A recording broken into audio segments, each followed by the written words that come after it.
শেকড় চাড়িয়ে দিয়েছে অনেক নিচে, সবার মধ্যে কাজ করে বেড়ায়, পঞ্চায়েতের মেম্বার হয়েছে। বটে বটে, কিন্তু একটা পয়সাও নেয় না ওখান থেকে। ও বলে মানুষের টাকা মানুষের কাজেই যাক। শুধু কি তাই, ওই যে দুধের ক্যান সপ্তাহে 7 দিন 7 হাটে আমাদের দিয়ে থুয়ে যা থাকে, বলে নাকি তাই ওর ঢের।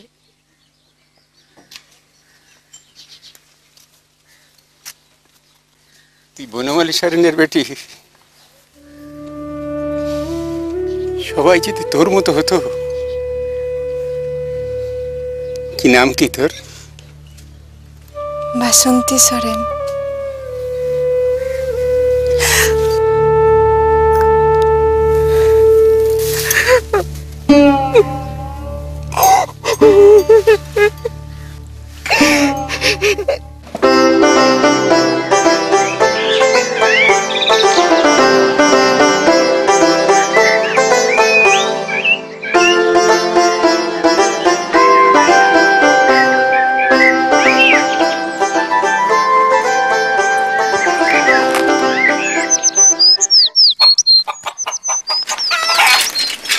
বাসন্তী, শুন শুন শুন শুন, আমার সময় নাই। আরে দাঁড়াও না বাবা, 24 ঘন্টা একবারে ঘোড়ায় জিন দিয়ে আছে, শুন না।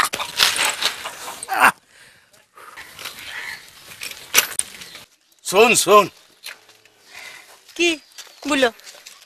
আরে তোদের উদিকের খবর কি রে? কোন দিক? সিঙ্গুর সিঙ্গুর মোটর গাড়ির কারখানাটা। সিঙ্গুরটা আমাদের দিক লয় গো কাকা, দূর আছে বটে। ব্যাপারটা কি বলো তো কাকা, দেখা হলে রোজ রোজ একই কথা জিজ্ঞাসা করো কেন? আছে আছে, ভাবছি মোটর গাড়ির কারখানাটা যদি সত্যি হয় না, তো এইখানকার বিজনেস তুলে দিয়ে ওইখানে একটা ভুসি মালের আড়ত খুলব। মোটর গাড়ির ফ্যাক্টরি যখন, ভুসি মাল তো লাগবে, কি বল? আমার জানা লাই গো। চল, আরে শুন না শুন না, ধর তোদের পার্টিকে একটু চাঁদাই দিলাম, তাহলে ওদিকে জমি টমি। আমার চাঁদা দিলে আমাদের পার্টি আমার খেদাই দিবে গো। নিজের কাজ নিজে দেখো না কেন?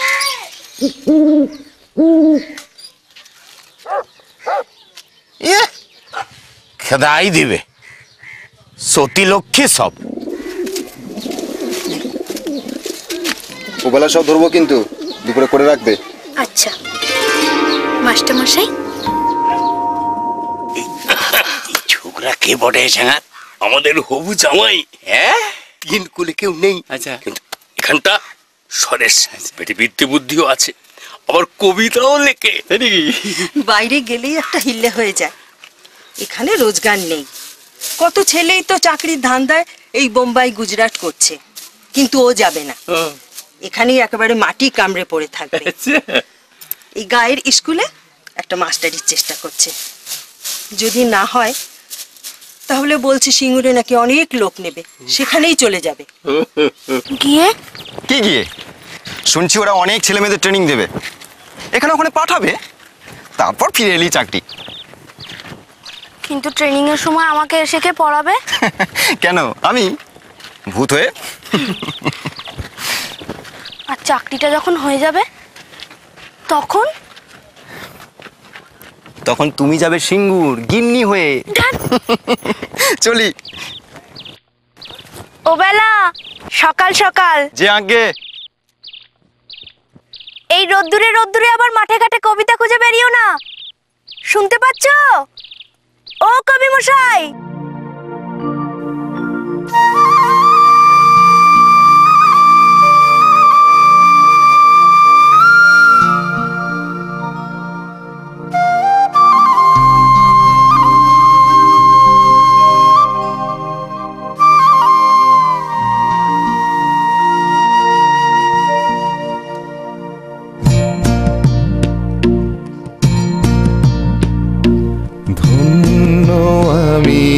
জন্মেছি মা তোমার ধুলিতে,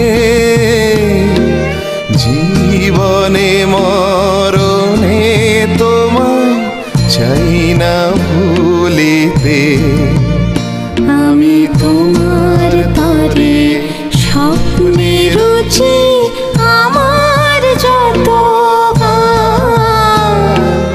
তোমার তোমারই কারণেই দেব জীবন বলিদান। ওগো জন্মভূমি মা গো মা। এদের স্বপ্নে ছাই ঢাললো কে? এদের ভবিষ্যৎ উড়িয়ে পুড়িয়ে অন্ধকার করে দিল তারা কারা? কারো বাপের জমিদারি নয় এটা, কারো বাপের জমিদারি নয় এটা, কারো বাপের জমিদারি নয় এটা।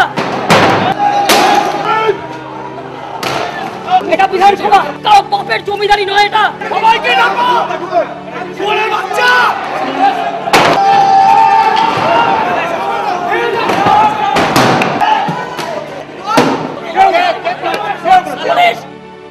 গল্পটা খুব চেনা চেনা লাগছে না?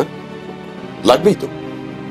যেখানেই দুর্বল অসহায় মানুষগুলো মাথা তুলে দাঁড়াবার স্বপ্ন দেখতে চেয়েছে, সেখানেই এই চিল শকুনের দল ঝাঁপিয়ে পড়েছে।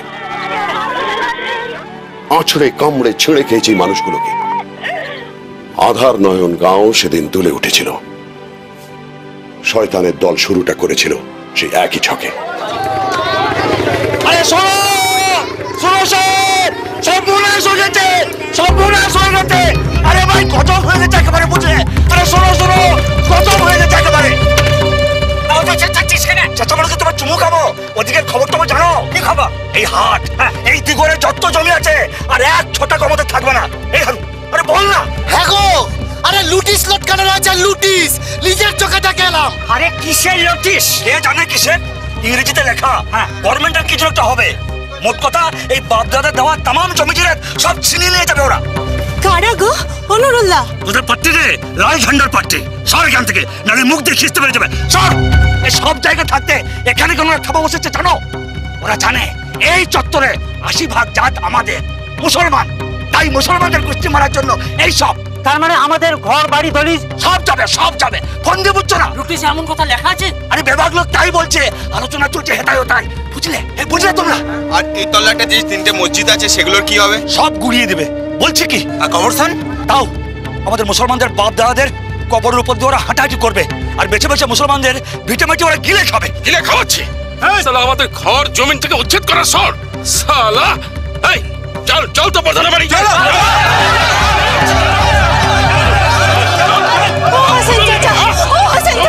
আমার কথাটুকুন শুনো, আমার কথাটুকুন শুনো। যারা এত লড়াই করে তোমাদের জমির পাট্টা দিল, আজ তোমরা জমির মালিক বটে, আজকে তারাই তোমাদের কাছ থেকে জমি কেড়ে নিবে? এটা হয় কখনো? আসলে ঘটনাটা কি সেটা একটু জানবার চেষ্টা করবে তো? আচ্ছা, দুবেলা চাষ করে তো অন্ন জুটছে না, যদি কিছু করে বউ ছেলের মুখে অন্ন জোটানো যায় একটু